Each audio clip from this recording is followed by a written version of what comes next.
My boyfriend surprised my deaf brother by learning ASL to communicate with him, but my friends think it's a red flag, and I'm starting to wonder if they're right. I, 21F, met John, 22M, in a college class last semester. He's an overall great guy, and he's very respectful and kind. He also has a great sense of humor, and we have lots of similar interests. We've been friends since then, and we've started dating this July. He's the first person I've ever dated in my life. Last September, he met my family when I visited home for my brother's birthday. My brother, Trev, 19M, has been deaf since birth, so my whole family communicates with him either through sign language, Trev's lip reading, but we still just sign his reflex, or through text. During our small celebration at home, it was clear that my parents liked John. He was very charming, funny, and respectful. He even tried to connect with Trev by typing some of his jokes for Trev to read, although my brother could lip read as well. Whenever John would tell a story, either I or my parents would sign for Trev. My parents said that they're happy that I found a sweet and caring guy in John. Of course, I'm glad to hear this. Before we went back, John and Trev had a quick Call of Duty gaming session. For someone with Trev's condition, he is a really talkative guy lol. He's very expressive and likes to communicate a lot, especially when gaming. Of course, he couldn't outright trash talk, but he does the closest thing with his hands. So, there we were at Trev's room, with John and Trev playing while I was translating for them. I was laughing way too hard because Trev was trying his best to trash talk John, like saying he's weak and trying to say all these expletives, but I'm trying my best to tone it down for John. Meanwhile, I'm also translating John's instructions and strategies for Trev. Also, because this was the first time John met my family, he was saying all these praises to Trev like good job or we can do it better next time, although I know that deep inside, he also wants to trash talk my brother.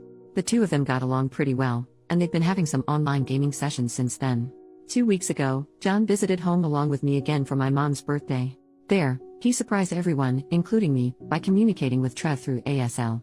John was still at the alphabets, some basic words, and some rehearsed phrases, but we were all delighted that he even made the effort. Trev's face lit up, and I've never seen him happier having a new long-term friend with low communication barriers.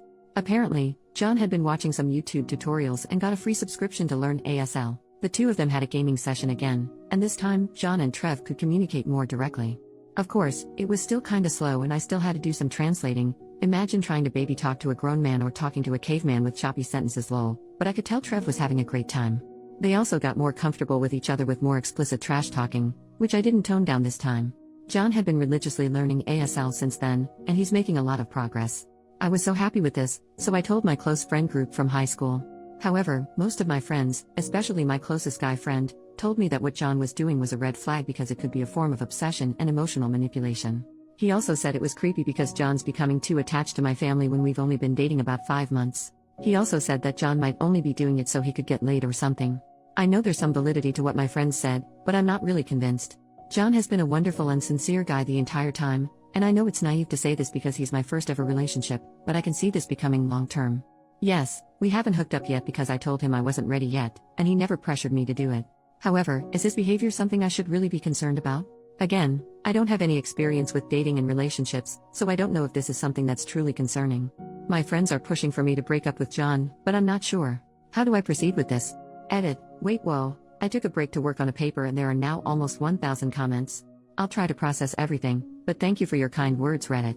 Yes, John is a wonderful guy, has so far given me no reasons to doubt his sincerity. It's only my friends who planted the seeds in my mind since they've all had experiences with dating and relationships, so the pressure kinda got to me. Thank you for all your insights. Update, 1 month later. First off, I wanted to thank everyone who gave their insights on my original post. As I said, I'm very new to relationships, so reading insights other than my inner circles was very eye-opening. To begin, many Redditors said that my high school friends are conniving, untrustworthy, and ableist people who never bothered learning ASL despite knowing me for a long time. I take accountability for this. I'm not saying they're blameless, but it's not entirely their fault. For some context, our family moved to our area when I was in senior year of high school due to my dad's job.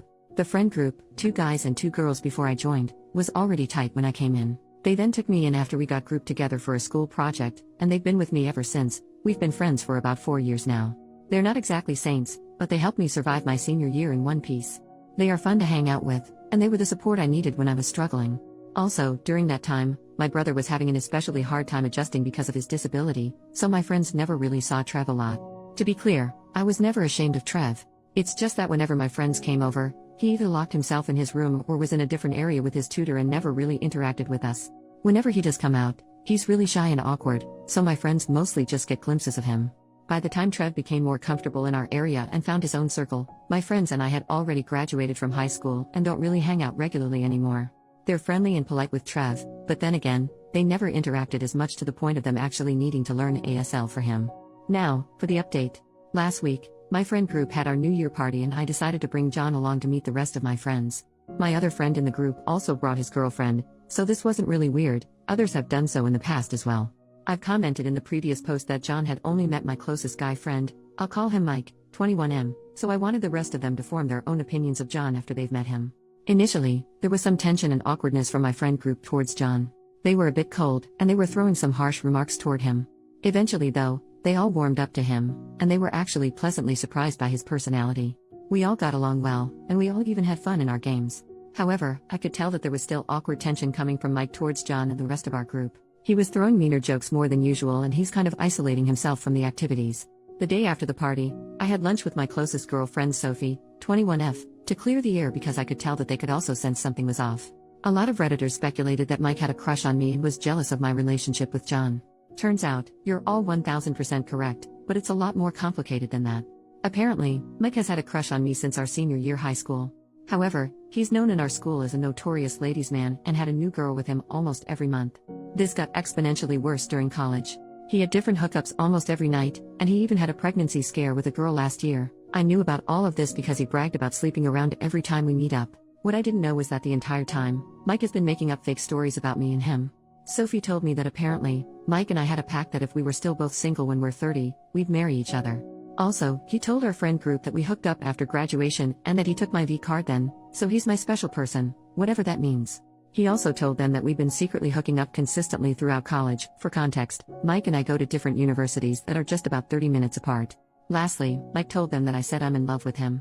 He told our friends not to tell me anything so I don't get embarrassed or upset since I have this image of being somewhat of a prude. Mike also told our friend group that when he met John, he thought that John is a total jerk who has been manipulating me and taking advantage of my innocence and naivete. He said that John had been forcing himself into my family and is driving a wedge between me and my friends. Mike also said that after he had lunch with me and John, he tried to convince me to stay away from John because he's not a good influence on me, but John had effectively brainwashed me. This explains why my friend group was already so antagonistic towards John when I told them about him. For the record, none of what Mike said was true. There was no pact, we never hooked up, and I have never been in love with him.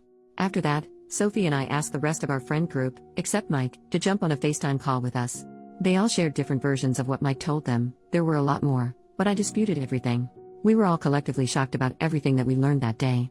They apologized for their behavior towards me and John, and I told them I understood given all the lies fed to them by Mike. Then, everyone agreed to kick Mike out of the friend group. Sophie suggested that maybe we could have an intervention for Mike first, but I just said that I didn't want anything to do with him anymore. The rest of the group agreed, so we're essentially cutting him off. Sophie said she would still talk to him just to inform him of everything that happened, but I really just wanted to distance myself from him entirely. Now, it's been a week of being Mike-free. Sophie said that when she and our other guy friend talked to Mike, he became extremely defensive, confrontational, and aggressive. He wasn't physically violent, but he called them names, attacked their characters, and made such awful statements about everyone in our friend group that I won't include here anymore. It looks like cutting him off completely was the right call. Now, for some more uplifting updates. After reading everyone's comments in my previous post, there were a lot. I reflected on my relationship with John and my friends. I then talked to my parents for advice, since they have the best relationship I know of. They told me that from what they saw of John when he visited our home and how I spoke of him, it seems like he is a legitimately nice person with pure intentions. It also helps that John and I have been friends for months before we started dating, so I already knew his character even when there was less pretense of him trying to impress me. He's already impressive on his own though lol. I then told John about everything that happened and apologized, fully expecting him to be mad at me for doubting him and his intentions. Instead, he said he understood, because of course it was just natural for me to trust my friends and expect them to have my best interests. He then asked me if there was any point in our relationship when I felt uncomfortable or uneasy around him, and I categorically said no. I told him that he's my safe space, and he has nothing to worry about. He then reassured me that his intentions with me are genuine, and he even said that he sees a future with me, which I reciprocated. Also, John and Trev's friendship is still going strong. Trev has participated in one of John's D&D sessions with his friends, and John and I both acted as the translators. We were delighted to see that most of John's friends already know ASL alphabet. Apparently, they had even included it in the lore of their D&D campaign. Also, Trev had been asking John some tips for working out and getting fit lately since they have the same body type but John is more toned. One of his brothers is a fitness instructor. Also, I met John's family for the first time for their annual get-together. It was super fun. There were games and contests. Also, I wasn't prepared for it, but apparently, since their mom is a theater performer and their dad is a music producer, it was their family tradition to have a talent showcase. They gave me a pass this time, but they told me I should prepare something impressive for next year lol. John and his brothers performed Bye Bye Bye Bye in sync, in full Deadpool, Wolverine, and Captain America costumes, while his sisters and their husbands did Defying Gravity from Wicked. Their parents did a medley from The Sound of Music. It was a total blast. I felt their family's warm welcome, and they really treated me as one of their own. I could see where John got his good values and looks from, though I think I need to start taking voice and dance lessons to keep up with them lol. So, that's it for this update. My relationship with John is stronger than ever, and I finally know who my true friends are. If you've made it this far, thank you so much for your time. Happy New Year to us all.